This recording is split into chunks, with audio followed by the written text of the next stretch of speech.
kita suka banyak kasus ya di Indonesia kan ada ada orang punya deposito uangnya hilang. Ada, cari aja di Google banyak gitu kan. Oh. Ya, orang yang nabung di bank uangnya hilang. Ya? Iya. Kalau nggak Dulu dijamin LPS. kasus Bank Senturi, ya kan bunganya gede-gede, ya kan. Udah gitu berkasus lagi. Ya mungkin yang diganti hanya yang dijamin LPS 2 miliar. Tapi sisanya nggak ada gitu kan.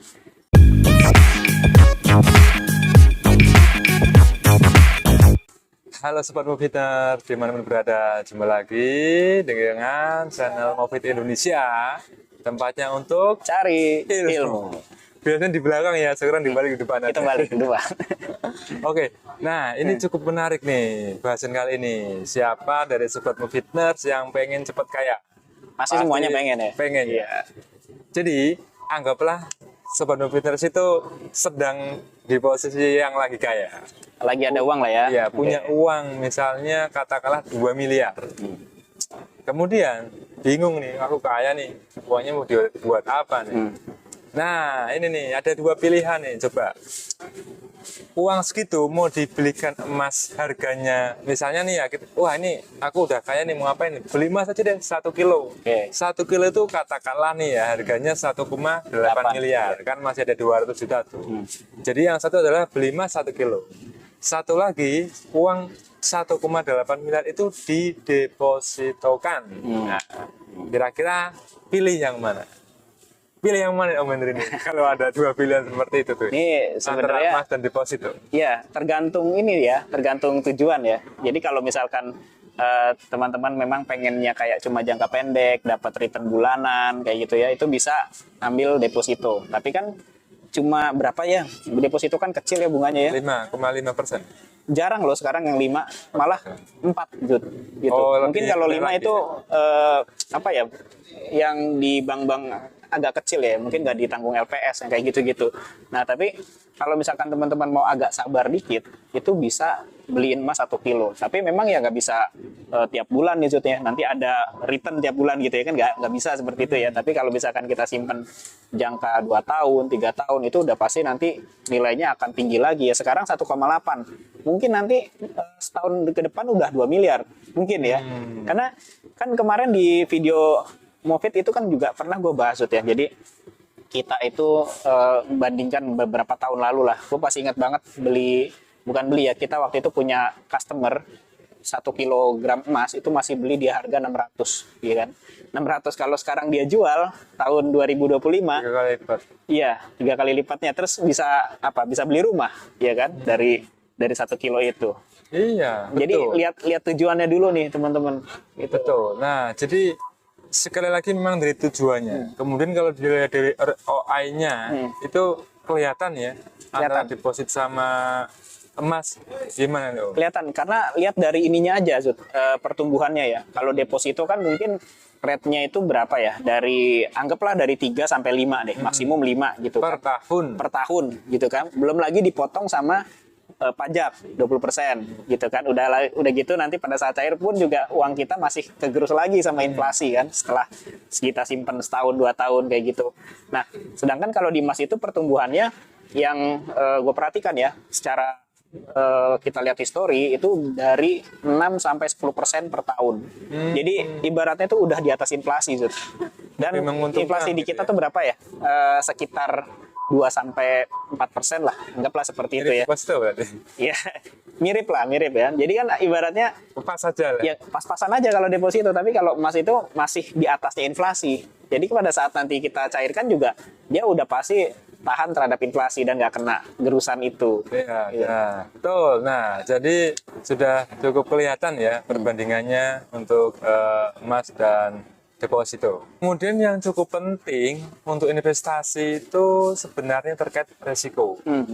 Kalau kita bandingkan dari dua instrumen ini, kira-kira dilihat dari faktor resikonya seperti apa? Resiko sebenarnya dari dua produk ini tetap ada Zut ya. Misalkan kayak deposito deh. Deposito tuh kadang-kadang kita suka ditawarin bunga yang di atas LPS. Nah itu resiko tuh kalau terjadi sesuatu ya. Karena kan Hilang gitu ya? ya nggak tahu kan kita suka banyak kasus ya di Indonesia kan ada ada orang punya deposito uangnya hilang. Ada. Cari aja di Google banyak gitu kan. Oh. Ya, orang yang nabung di Nggak bank aman uangnya juga hilang. ya? Iya. Kalau nggak Dulu dijamin LPS. kasus Bank Senturi, ya kan bunganya gede-gede, ya kan. Udah gitu berkasus lagi. Ya mungkin yang diganti hanya yang dijamin LPS 2 miliar. Tapi sisanya nggak ada gitu kan. Nah itu. Tapi memang walaupun resiko itu ada, tapi masih sedikit lah. Jadi sedikit. masih mayoritas lebih aman sih sebenarnya. Dan tadi sih kalau memang mau soal keamanan ya pilih, kalau yang deposito ya pilih bank yang nasional gitulah ya. Kalau gue malah gini Zul, Ya. gue punya pengalaman kerja di bank. Kalau mau aman uangnya itu malah nabung di bank daerah. Oh malah daerah? Iya, bank daerah, bank Bank DKI, Bank Sulut, Bank Kalber, Sulsel gitu. Mereka tuh secara pondasinya kuat gitu, keuangan daerah. Jadi ditopang kalaupun mereka ada apa-apa yang nopang tuh langsung pemerintah daerahnya. Gitu. Jadi itu jauh lebih kuat dibandingkan Dibanding bank BUMN? Bank BUMN pun kadang banyak kasusnya ya. Ini kalau sebut merek, Ya udah. jangan usah ya. Oh, nggak usah. Oke.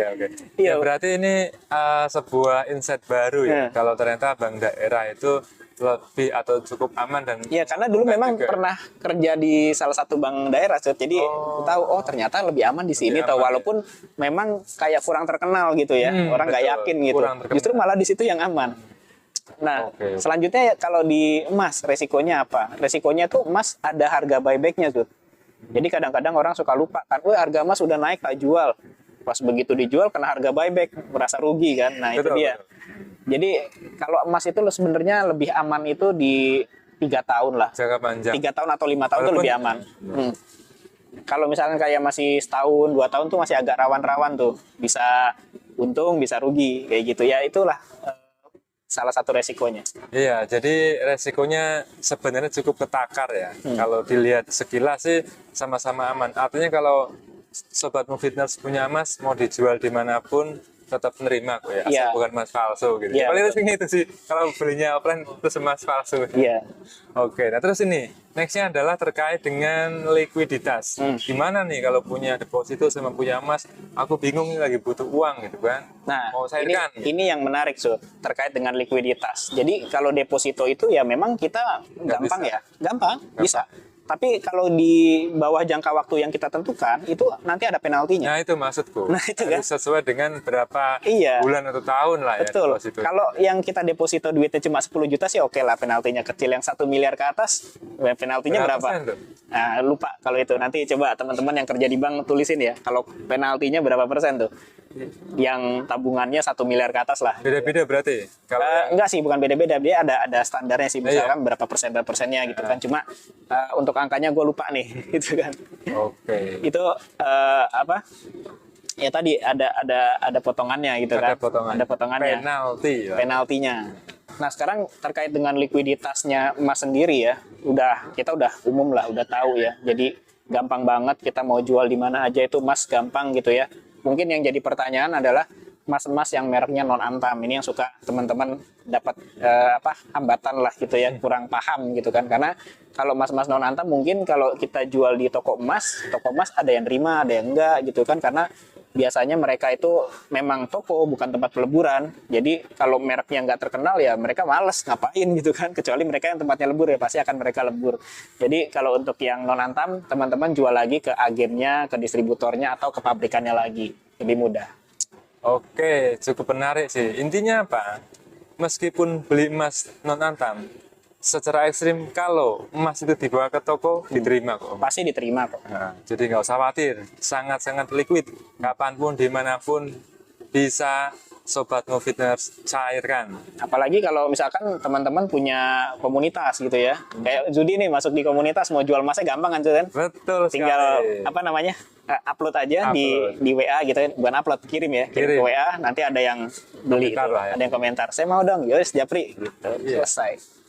Ini nih yang lebih penting lagi Om, terkait dengan inflasi. Mana nih senjata yang lebih ampuh untuk menakar atau menangkal laju inflasi?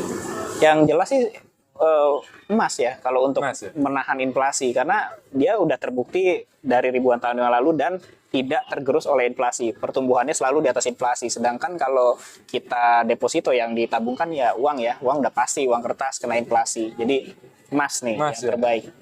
Oke, ini kembali lagi ke judul tadi nih. Hmm. Mana yang bisa lebih cepat kaya? Jadi kesimpulannya kalau dari dua itu gimana nih? Ya. Pakai yang mana nih biar bisa cepat kaya nih?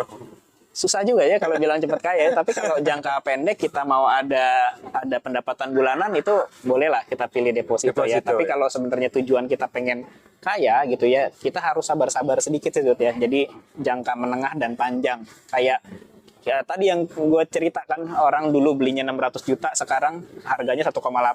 Jadi kaya kan, bisa punya rumah satu. Iya, oke. Iya, kalau deposito belum tentu, nanti kepotong ini habis. Tapi memang kalau kita melihat pertanyaan atau konteksnya, yang lebih cepat kaya atau lebih cepat mendapatkan imbal balik Imbal positif, hasil ya, deposito. deposito benar. Tapi kalau misalnya pengennya yang aman, agak panjang, kayaknya kaya tapi kaya yang pelan gitu ya. Pelan gitu. Emas lah tempatnya. Gitu. Jadi kalau menurutku kesimpulannya harus punya tabungan emas dan tabungan deposito. Ya deposito untuk Tinggal dapat diatur. bulanannya gitu Bener. ya. Diatur, mungkin depositonya bagi yang pengen aman, uangnya sudah banyak tadi 1,8 miliar, dibagi aja. Mungkin depositonya 1,2 miliar gitu kan. Emasnya 600 juta. Betul nggak? Bisa aja nggak apa-apa. Iya. Jadi dengan adanya 1,2 miliar nanti dapat sekitar katakanlah yang gampang 5% aja ya. 5% per tahun. Jadi kalau misalnya dihitung dalam setahun itu dari 1,2 miliar itu adalah 60 juta atau dalam sebulannya 5 juta rupiah. Nah, lumayan Masuk kantong. dapat UMR ya. Masuk kantong, dapat UMR. Dapat UMR. Tapi kalau Mas memang nggak bisa diambil setiap bulan seperti Iya. itu. Adanya next beberapa tahun kemudian langsung dia tuh misalnya tadi deposito 60 juta tahun. Itu bisa jadi 90 juta atau 100 juta. Iya. Seperti itu. Betul. Oke. Jadi cukup benar ya, tinggal yang penting adalah bagi teman-teman Movitners semuanya, bagaimana caranya untuk nabung atau mendapatkan uang hingga 1,8 atau 2 miliar. Nah, itu caranya gimana? Barulah tentukan mau beli yang mana. Begitu? Betul. Oke, kalau begitu semoga apa yang kita sampaikan bermanfaat dan tetap selalu tongkrongin terus channel Movit Indonesia, tempatnya Tempatnya untuk cari ilmu. Dadah.